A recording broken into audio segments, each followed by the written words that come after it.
નમસ્કાર મિત્રો, હું કનૈયાલાલ મીરાણી આપની પોતાની મનગમતી યુટ્યુબ ચેનલ શિક્ષણ સફરમાં આપનું સ્વાગત કરું છું। આ ચેનલ ઉપર શૈક્ષણિક માહિતી, અભ્યાસક્રમ, શિષ્યવૃત્તિ પરીક્ષાઓ, સરકારી યોજનાઓ, સ્પર્ધાત્મક પરીક્ષાઓ તથા કમ્પ્યુટર અને ટેકનોલોજીને લગતા વિડીયો અપલોડ કરવામાં આવે છે। હજી સુધી તમે જો આ ચેનલને સબસ્ક્રાઇબ ના કરી હોય તો સબસ્ક્રાઇબ કરી દેજો, તમારા મિત્રોને શેર કરી દેજો અને બેલ આઇકન દબાવી દેજો જેથી અમારા નવા વિડીયોની અપડેટ આપને મળતી રહે। નમસ્કાર વિદ્યાર્થી મિત્રો, આજે આપણે જ્ઞાન સાધના સ્કોલરશિપ પરીક્ષાનું જે મેરિટ લિસ્ટ છે એની આપણે આજના આ વિડીયોમાં ચર્ચા કરવાના છીએ। તો મેરિટ લિસ્ટની અંદર તમારો સમાવેશ થયો છે કે નહીં, એટલે કે તમને સ્કોલરશિપ મળવાપાત્ર થશે કે નહીં, એની આપણે આ વિડીયોની અંદર ચર્ચા કરવાના છીએ। ગઈકાલે આપણે રિઝલ્ટ લગતો વિડીયો મૂકેલો જ હતો, તો એના આધારે તમે બધાએ રિઝલ્ટ તમારું જોઈ જ લીધું હશે, તમને કેટલા માર્ક્સ હશે એ હવે ખ્યાલ આવી જ ગયો હશે। તો એના આધારે આપણે આ વિડીયોની અંદર મેરિટ લિસ્ટની ચર્ચા કરવાના છીએ કે મેરિટ લિસ્ટ છે એ કઈ રીતના બનવાનું છે અને કોને કોને આ શિષ્યવૃત્તિ મળવાપાત્ર છે એની આ સંપૂર્ણ ચર્ચા છે આપણે આ વિડીયોમાં કરવાના છીએ। તો હજી સુધી તમે જો આ ચેનલને સબસ્ક્રાઈબ ના કરી હોય તો સબસ્ક્રાઈબ કરી દેજો અને સાથે સાથે તમારા અન્ય મિત્રોને પણ શેર કરી દેજો, જેના કારણે એમને પણ એ તરત જ ખ્યાલ આવી જાય કે એમને શિષ્યવૃત્તિ છે એ જ્ઞાન સાધનાની અંદર એમનું સિલેક્શન થયું છે કે નથી થયું, એની સંપૂર્ણ માહિતી છે એ એમને મળી જાય। અને જો તમને આ વિડીયો ગમે તો લાઈક કરવાનું ભૂલતા નહીં।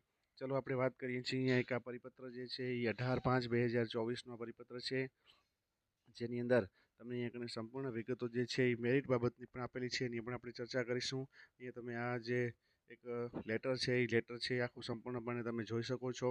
તમે ખાસ કરીને ધ્યાનથી આ લેટરને વાંચજો એટલે ખ્યાલ આવી જશે કે મેરિટ લિસ્ટની અંદર તમારો સમાવેશ થાય છે કે નથી થતો, એની આપણે સંપૂર્ણ ચર્ચા છે અહીંયા જોઈએ છીએ। તો આ લેટરની અંદર આપણને અહીંયા સ્પષ્ટ જણાવવામાં આવ્યું છે કે આપણો જે જ્ઞાન સાધનાની પરીક્ષા જે છે એ આપણી અહીંયા લેવાઈ ગઈ હતી, એની અહીંયા ચર્ચા કરવામાં આવી છે।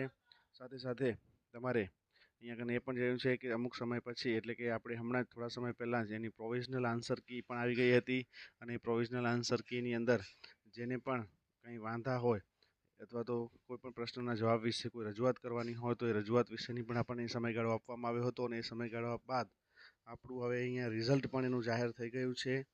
ફરીથી તમને કહું છું કે જેણે રિઝલ્ટ ના ચેક કર્યું હોય પોતાનું કેટલા ગુણ છે એ બાબતે ખબર ના હોય તો આપણે આ ચેનલ ઉપર આપણે એનો વિડીયો પણ મૂકી દીધેલો છે કે રિઝલ્ટ કેવી રીતના ચેક કરવાનું, તો ખાસ એ વિડીયો જોઈ અને તમે એનું રિઝલ્ટ પણ ચેક કરી લેજો, જેના કારણે તમને સરળતાથી ખબર પડી જાય। આ કોષ્ટકની અંદર તમને અહીંયા કને કેટલા વિદ્યાર્થીઓએ પરીક્ષા ટોટલ આપી છે અને કેટલા વિદ્યાર્થીઓએ કેટલા ગુણ મેળવેલા છે એની સંપૂર્ણ વિગત જે છે એ આ કોષ્ટકની અંદર તમને આપેલી છે। અહીંયા કને ખાસ એક વસ્તુનો બહુ જ ખેદ છે કે આખા ગુજરાતમાંથી અંદાજિત 4,46,000 ઉપરના વિદ્યાર્થીઓએ આ પરીક્ષા આપી હતી, પરંતુ એકદમ ફૂલ ગુણ સાથે, એટલે કે આ આપણી પરીક્ષા જે છે એ 200 ગુણની હતી અને 120 ગુણની હતી અને 120 ગુણમાંથી પૂરેપૂરા 120 ગુણ કોઈ પણ વિદ્યાર્થીને, ગર્લ્સ કે બોયઝ કોઈને પણ આવ્યા નથી। અહીંયા તમે જોઈ શકો છો 115થી કરી અને 120 સુધીના ગુણની અંદર 0 સંખ્યા આપેલી છે, એટલે કે બોયઝ પણ 0 અને ગર્લ્સ પણ 0, એટલે કે 115 ઉપર કોઈને માર્ક્સ છે એ આ પરીક્ષાની અંદર મેળવેલા નથી। તો વિદ્યાર્થી મિત્રો, ખાસ આવી પરીક્ષાઓ જ્યારે આપતા હો ત્યારે બહુ મહેનત કરવાની જરૂર હોય છે। મહેનત કરી અને પરીક્ષા આપજો।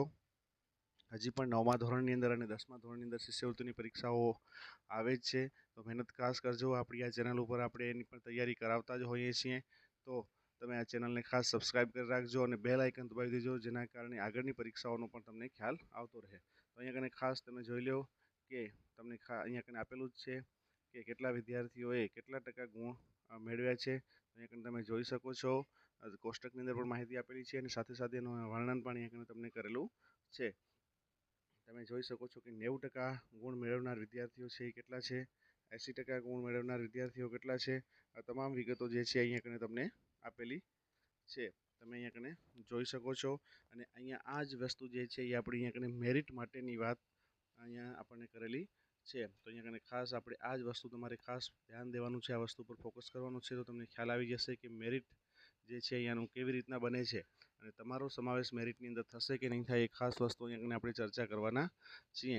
તમે જોઈ શકો છો એનો જે લાસ્ટ મુદ્દો જે છે, લાસ્ટ પોઈન્ટ છે, એની અંદર તમને અહીંયા આપેલું છે કે જેના પણ ગુણ 60થી વધારે, એટલે કે 50%થી વધારે હશે એવા વિદ્યાર્થીઓ જે છે, અંદાજિત 30,000 ઉપર એવા વિદ્યાર્થીઓ છે, તો એવા વિદ્યાર્થીઓનો સમાવેશ છે એ મેરિટ લિસ્ટની અંદર કરવામાં આવશે. અહીંયા કને સંભવિત મેરિટ લિસ્ટની યાદી જે છે જે બનાવવાની થશે એ સંભવિત મેરિટ યાદીની અંદર અહીંયા આપેલું છે, એટલે કે જેના 60થી પ્લસ માર્ક્સ હશે એવા તમામ વિદ્યાર્થીઓનો સંભવિત મેરિટ જે છે એની અંદર સ્થાન કરવામાં આવશે અને ટોટલ 25,000 વિદ્યાર્થીઓને આ શિષ્યવૃત્તિ જે છે એ મળવાપાત્ર છે.